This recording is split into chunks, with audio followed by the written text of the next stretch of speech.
નમસ્કાર વિદ્યાર્થી મિત્રો, કેમ છો?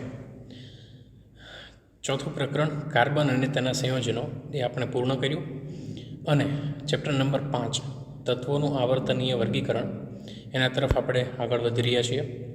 તો જે પ્રમાણે આપણી સિસ્ટમ છે એ પ્રમાણે આગળ વધીએ. બરાબર, રિવિઝન કરતાં પહેલાં તમે પોતાની રીતે એક વખત ચેપ્ટર ઉપર નજર નાખી લો. એમાં જે અગત્યના મુદ્દાઓ છે, અમુક કન્સેપ્ટ છે, જાણી લો અને ત્યારબાદ રિવિઝન કરો.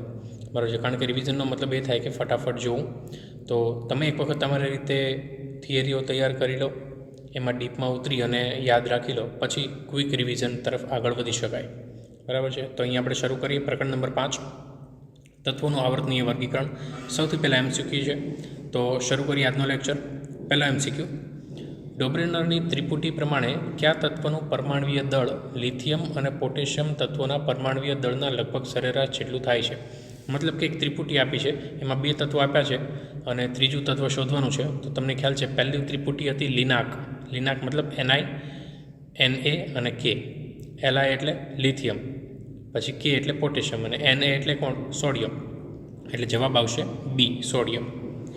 પછી બીજું MCQ, આધુનિક આવર્ત કોષ્ટક માટે કયું વિધાન સાચું છે?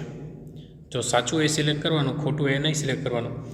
આધુનિક આવર્ત કોષ્ટકમાં 18 આડી હરોળમાં તત્વોની ગોઠવણી થયેલ છે. ખોટી વાત છે. આડી હરોળ 7 કે 8 જ છે ને? 7 છે. બીજું એટલે આ ખોટું છે. બીજું, આધુનિક આવર્ત કોષ્ટકમાં 8 ઊભા ખાના આવર્ત તરીકે ઓળખાય છે. ખોટી વાત છે. ઊભા ખાના છે આવર્ત તરીકે ના ઓળખાય, સમૂહ તરીકે ઓળખાય. સી, તેમાં 18 ઊભા ખાના સમૂહ તરીકે ઓળખાય છે. આ વાત સાચી છે. અને ડી, તેમાં 7 આડી હરોળ સમૂહ તરીકે ઓળખાય છે. આ બી વાત ખોટી છે. એટલે સી એક જ ઓપ્શન સાચો છે. એટલે જવાબ આવશે સી, તેમાં 18 ઊભા ખાના સમૂહ તરીકે ઓળખાય છે.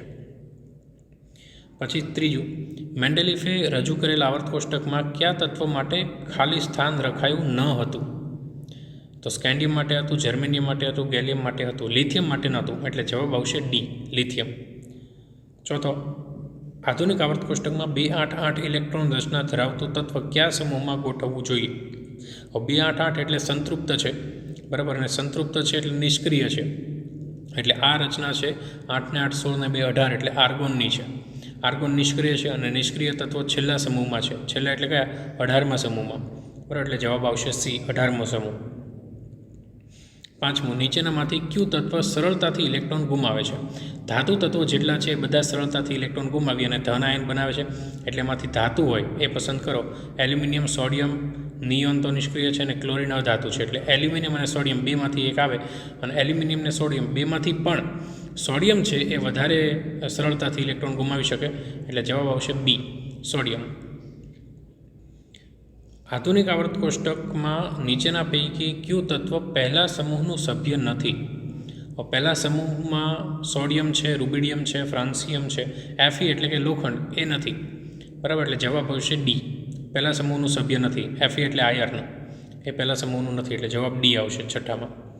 ત્યારબાદ સાતમું, નીચેનામાંથી કયું તત્વ સરળતાથી ઇલેક્ટ્રોન મેળવે છે? અધાતુ તત્વો જેટલા પણ છે એ બધા સરળતાથી ઇલેક્ટ્રોન મેળવી અને ઋણ આયન બનાવે છે. એટલે અધાતુ તત્વો પકડો. નાઇટ્રોજન અધાતુ છે, મેગ્નેશિયમ ધાતુ છે, ફ્લોરિન એ નહીં આવે, અને પોટેશિયમ એ તો ધાતુ છે. એટલે જવાબ આવશે એ, નાઇટ્રોજન. ફ્લોરિન પણ અધાતુ છે. એટલે ફ્લોરિન અને નાઇટ્રોજન બેમાંથી એક તમારે સિલેક્ટ કરવાનું હોય તો ફ્લોરિન અધાતુ છે અને નાઇટ્રોજન પણ અધાતુ છે. એટલે બેવની ઇલેક્ટ્રોનિક રચના આપણે જાણીએ. નાઇટ્રોજન પરમાણુ ક્રમાંક નંબર 7 એટલે ઇલેક્ટ્રોન રચના થાય 2 5, અને ફ્લોરિન પરમાણુ ક્રમાંક નંબર 9 એટલે ઇલેક્ટ્રોન રચના થાય 2 7. તો સૌથી વધારે જરૂર કોને છે મેળવવાની? 7 વાળાને કે 5 વાળાને? મતલબ જેની છેલ્લી કક્ષામાં 7 છે એ જલ્દી ઇલેક્ટ્રોન મેળવશે કે જેની છેલ્લી કક્ષામાં 5 છે એ જલ્દી ઇલેક્ટ્રોન મેળવશે? તો કે ભાઈ 7 જેની છેલ્લી કક્ષામાં છે એ મેળવશે. એટલે જવાબ આવશે સી, ફ્લોરિન. બરાબર છે,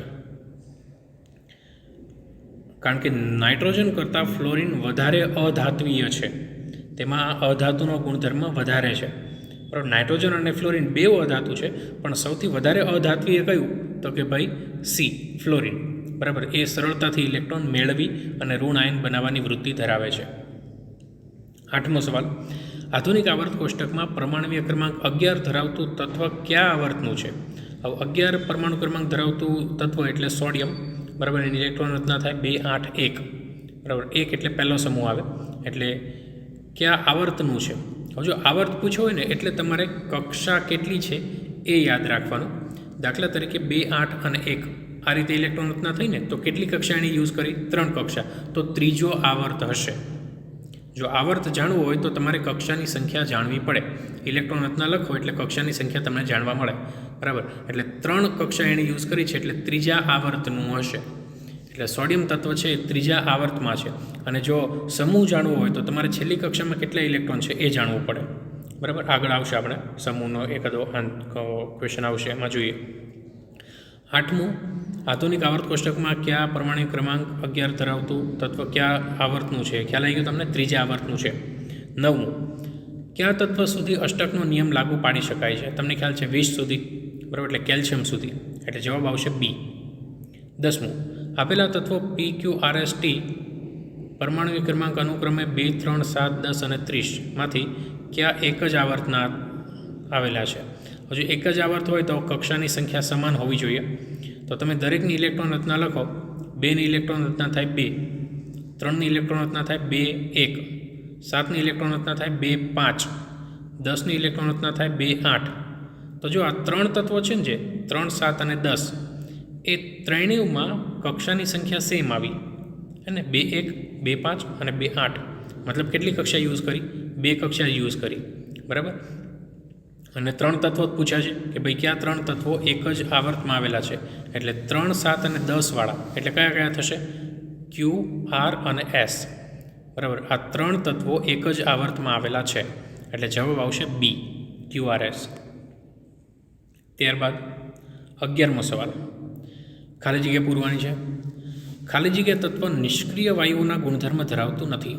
હવે જો આ વાયુ છે, જે તત્વ આપણને પૂછ્યું છે એ વાયુ જ છે, પરંતુ નિષ્ક્રિય વાયુના ગુણધર્મો ધરાવતું નથી, એટલે એમાં આવશે હાઇડ્રોજન, બરાબર. હાલમાં જાણીતા 118 પૈકી માત્ર કેટલા તત્વો કુદરતી રીતે પ્રાપ્ય છે? તો તમને કહી દઉં કે હાલ 118 છે, એમાંથી 94 તત્વો જેટલા છે, 94 તત્વો એ કુદરતી રીતે પ્રાપ્ય છે, અને બાકી આપણે નિષ્કર્ષણ કરી અને મેળવીએ છીએ, બરાબર. 13મું, આધુનિક આવર્ત કોષ્ટકમાં તત્વ એક્સની ઇલેક્ટ્રોન રચના 2, 8, 6 છે, તો તે તત્વ કયા સમૂહનું તત્વ છે? હવે સમૂહ જાણવું હોય તો તમારે છેલ્લી કક્ષામાં કેટલા ઇલેક્ટ્રોન છે એ જાણવું પડે. છેલ્લી કક્ષામાં 6 ઇલેક્ટ્રોન છે, બરાબર. અને આમ તમે જોવા જાઓ તો આ તત્વ કયું છે? 2, 8 અને 6, એટલે 2 ને 8 10, 10 ને 6 16, એટલે આ તત્વ છે સલ્ફર.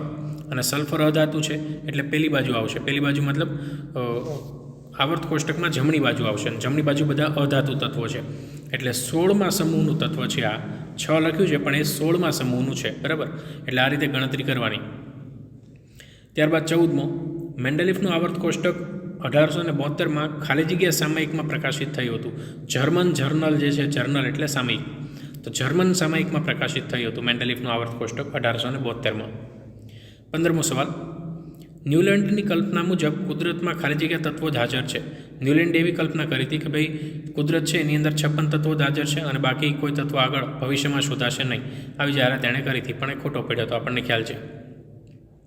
16મું, આધુનિક આવર્ત કોષ્ટકમાં ચોથા આવર્ત અને બીજા સમૂહમાં કયું તત્વ આવેલું છે? હવે ચોથો આવર્ત એટલે એમાં કક્ષાની સંખ્યા 4 હશે, અને બીજો સમૂહ મતલબ છેલ્લી કક્ષામાં 2 ઇલેક્ટ્રોન હશે, તો બાકીની કક્ષા ભરી દો. 2, 8, 8 અને છેલ્લી કક્ષામાં 2, તો આ કયું તત્વ છે? 2, 8, 8, 2, એટલે કક્ષાની સંખ્યા 4 થઈ, એટલે ચોથો આવર્ત થયો. અને બીજો સમૂહ છે એટલે છેલ્લી કક્ષામાં 2 ઇલેક્ટ્રોન હશે, બરાબર. એટલે આ રીતે ગણતરી કરવાની. એટલે 2, 8, 8, 2 આ કયું થશે? 2 ને 8 10, 10 ને 8 18 ને 2 20, 20મું તત્વ કયું એ? કેલ્શિયમ, બરાબર. એટલે આ જે તત્વ છે એ કયું છે? કેલ્શિયમ છે. 20 પરમાણુ ક્રમાંક ધરાવતું ઇલેક્ટ્રોન રચના થાય 2, 8, 8, 2. 4. 17મું, મેન્ડેલિફે જર્મેનિયમ માટે શું નામ રાખ્યું હતું? વેરી ગુડ સવાલ. 3 તત્વો મેન્ડેલિફે છે એ ભવિષ્યમાં શોધી અને રાખ્યા હતા. જર્મેનિયમ, ગેલિયમ અને સ્કેન્ડિયમ, બરાબર છે. જર્મેનિયમ માટે નામ રાખ્યું હતું એકા સિલિકોન, સ્કેન્ડિયમ માટે નામ રાખ્યું હતું એકા બોરોન, અને ગેલિયમ માટે નામ રાખેલું હતું એકા એલ્યુમિનિયમ, બરાબર. તો ત્રણેય યાદ રાખજો. મેન્ડેલિફે જર્મેનિયમ માટે નામ રાખેલું હતું એકા સિલિકોન. 18મું, આધુનિક આવર્ત કોષ્ટક માટેનો આધુનિક આવર્ત નિયમ ખાલી જગ્યા રજૂ કર્યો, એટલે કોણે રજૂ કર્યો એવું પૂછ્યું એ તમને. એટલે સાયન્ટિસ્ટનું નામ છે હેનરી મોસ્લે, બરાબર. તમે કદાચ ટેક્સ્ટ બુકમાં વાંચ્યું હશે, ના વાંચ્યું હોય તો ગૂગલ કરી શકો છો, વાંધો નહીં, અને લખવું હોય તો લખી પણ શકો છો. હેનરી મોસલે, બરાબર, હેનરી મોસલે જવાબ આવશે. 19મો, આધુનિક આવર્ત કોષ્ટકમાં પરમાણુય ક્રમાંક 20 ધરાવતું તત્વ ખાલી જગ્યા આવર્તનું છે. હવે જો 20 પરમાણુ ક્રમાંક હમણાં જ આપણે જોયું કેલ્શિયમ છે, કેલ્શિયમની પરમાણુ રચના તમે લખો, ઇલેક્ટ્રોનિક રચના લખો એટલે તમને ખ્યાલ આવે 2 8 8 2 4 કક્ષા યુઝ કરી એટલે ચોથા આવર્તનું હશે. બરાબર. 20મું, મેન્ડેલિફના સમયમાં ખાલી જગ્યા તત્વો જાણીતા હતા. મેન્ડેલિફના સમયમાં ભાઈ 63 તત્વો 63 તત્વો જાણીતા હતા. 21મું, કોઈ કક્ષામાં ઇલેક્ટ્રોનની મહત્તમ સંખ્યા કયા સૂત્ર પર આધાર રાખે છે? ઇલેક્ટ્રોનની મહત્તમ સંખ્યા કોઈ કક્ષામાં શોધવી હોય તો એનું સૂત્ર છે 2n². એનની જગ્યાએ તમે 1 2 3 4 મૂકતા જાઓ એટલે તમને કક્ષાની અંદર મહત્તમ ઇલેક્ટ્રોન સંખ્યા મળતી જાય. બરાબર છે. ત્યારબાદ ખરા ખોટા ફટાફટ જોઈ લઈએ. મેન્ડેલિફે જર્મેનિયમનું નામ એકા સિલિકોન રાખેલું હતું. હમણાં જોયું, સાચી વાત છે. એટલે પહેલું વિધાન છે એ સાચું છે. 23મું, આધુનિક આવર્ત કોષ્ટકમાં 17મા સમૂહમાં તત્વોની બાહ્યતમ કક્ષામાં 7 ઇલેક્ટ્રોન ધરાવે છે. સાચી વાત છે. 17મો સમૂહ એટલે 2 8 અને 7, છેલ્લી કક્ષામાં 7 ઇલેક્ટ્રોન હોય. સાચી વાત. મેન્ડેલિફે સ્કેન્ડિયમ માટે એકા બોરોન નામ આપ્યું. સાચી વાત છે. સોડિયમ એ લિથિયમ પછીનું 8મું તત્વ છે. ન્યુલેન્ડના અષ્ટકના નિયમ મુજબ સોડિયમ પછી લિથિયમ આવે છે 8મું તત્વ, ખ્યાલ છે. સાચું છે. 25મું. પછી 26મું, તત્વોના વર્ગીકરણ માટેનો ત્રિપુટીનો નિયમ રશિયન રસાયણશાસ્ત્રી મેન્ડેલિફે આપ્યો. આ ખોટું. મેન્ડેલિફે તો ભાઈ મસ્ત આધુનિક આવર્ત કોષ્ટક આપ્યું હતું. ત્રિપુટીનો નિયમ તો ડોબ્રેનરે આપ્યો હતો ને, એટલે આ વિધાન ખોટું એ. 27મું, હાલમાં જાણીતા તત્વોની સંખ્યા 181 છે. ખોટી વાત છે. 118 છે. એકડો અને આઠડો આમ તેમ કરી દીધો એ ગૂંચવાઈ જાવ એટલા માટે. 181 નથી, 118 છે. 28મું, તત્વોના વર્ગીકરણ માટેનો ત્રિપુટીનો નિયમ ન્યુલેન્ડે આપ્યો. ફરી પાછું ખોટું બોલેલા. હમણાં તો કીધું કે ત્રિપુટીનો નિયમ ડોબ્રેનરે આપ્યો હતો. ન્યુલેન્ડે તો અષ્ટકનો નિયમ આપ્યો હતો ને, પેલી સારીગામાવાળી પીપુડી વગાડી દે, ખ્યાલ? એટલે આ વિધાન ખોટું એ. 29મું, આવર્ત કોષ્ટકમાં ઊભા સ્તંભને સમૂહ કહે છે. સાચી વાત છે. હવે સાચું બોલ્યો માંડ. આડો જે હોય, આડી હરોળ, એને આવર્ત કહેવાય. ઊભો જે સ્તંભ છે એને સમૂહ કહેવાય. ગેલિયમના ગુણધર્મો એકા એલ્યુમિનિયમને મળતા આવે છે. સાચી વાત છે. દીકરો સાચું બોલે છે. 31મું, ન્યુલેન્ડના અષ્ટકના નિયમમાં લિથિયમ અને સોડિયમના ગુણધર્મો સમાન હતા. અષ્ટકનો નિયમ લિથિયમ અને સોડિયમ. સાચી વાત છે. બરાબર. અને 32મું, ન્યુલેન્ડે કલ્પના કરી હતી કે કુદરતમાં માત્ર 56 તત્વો જ અસ્તિત્વ ધરાવે છે. એ પણ સાચી વાત છે. બરાબર. તો અહીંયા ખરા ખોટા પૂરા થાય. ઓકે, ચાલો હવે આપણે 1-2 વાક્યના રહેવા દઈએ અને જોઈએ જોડકા. સ્કેન્ડિયમ, તમને ખ્યાલ છે, સ્કેન્ડિયમ એટલે એકા બોરોન અને ગેલિયમ એટલે એકા એલ્યુમિનિયમ. એટલે પહેલામાં આવશે સી અને બીજામાં આવશે બી, એકા એલ્યુમિનિયમ. અને 43મું, જ્હોન વુલ્ફગેંગ ડોબ્રેનરે ત્રિપુટીનો નિયમ આપ્યો અને મેન્ડેલિફે તત્વોના ગુણધર્મો તેના પરમાણ્વીય દળના આવર્તનીય વિધેય છે એ નિયમ આપ્યો. બરાબર છે. એટલે પહેલામાં આવશે બી અને બીજામાં આવશે એ. રેડી? તો અહીંયા અને એક છેલ્લું જોડકું છે કે ત્રીજો આવર્ત અને બીજો સમૂહ. ત્રીજા આવર્તના તત્વો ક્યાં છે?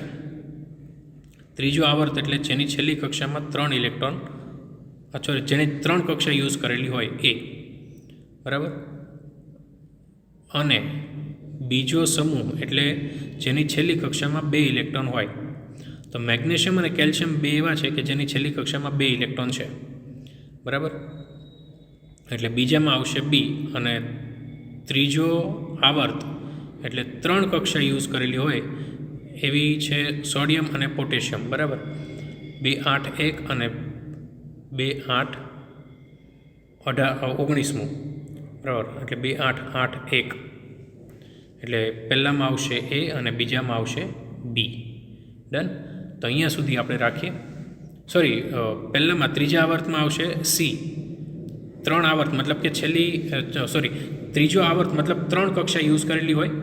તો 3 કક્ષા કોણે યુઝ કરી છે? જો સોડિયમ 2 8 1 એટલે એને 3 કક્ષા યુઝ કરી, પણ સાથે પોટેશિયમ છે એણે 4 કક્ષા યુઝ કરીએ, 2 8 8 1. તો ત્રીજો આવર્ત પૂછ્યો છે તો 3 કક્ષા જેણે યુઝ કરી હોય ને એ જ આવે. 3 કક્ષા કોણે યુઝ કરી? સી ઓપ્શનમાં જો સોડિયમ 2 8 1 અને મેગ્નેશિયમ 2 8 2. બરાબર. એટલે સી ઓપ્શન આવશે પહેલામાં. અને બીજું છે બીજો સમૂહ મતલબ જેની છેલ્લી કક્ષામાં 2 ઇલેક્ટ્રોન હોય એવું. તો 2 ઇલેક્ટ્રોન છે મેગ્નેશિયમ અને કેલ્શિયમ, એટલે બીજામાં આવશે બી અને પહેલામાં આવશે સી. બરાબર. ઓકે, તો અહીંયા સુધી આપણે રાખીએ. નેક્સ્ટ લેક્ચરમાં આપણે અગત્યના સવાલો જોઈશું અને કદાચ ઈચ્છા પડે તો એકાદ બે માર્કના પણ જોઈ લઈશું. બરાબર, તો અહીંયા સુધી રાખીએ. મળીએ પાછા નેક્સ્ટ લેક્ચરમાં. ત્યાં સુધી ગુડ બાય.